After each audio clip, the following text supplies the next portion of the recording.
Hello and welcome to Professional English, Module 10. This module deals with the good and bad of social media and best practices for how to use it in your professional life.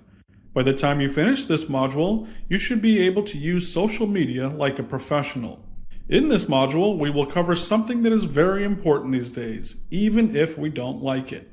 That is social media. The truth is that social media has its fingers in just about everything these days. It is often used as a tool to tear us apart, but it could and should be used as a tool to bring us all closer together. And if we use it properly, it can help us find professional opportunities that help us grow. Did you know that more than 58% of all potential employers conduct a social media screening of candidates before deciding who to hire?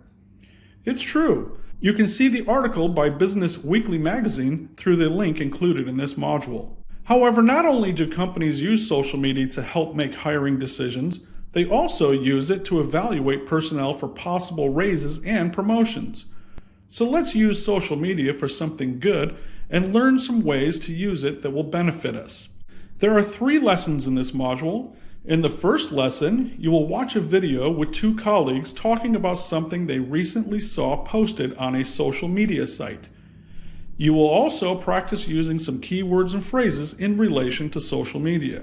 In the second lesson, you will watch a lecture by a university professor as she talks about the latest trends, do's, and don'ts regarding social media.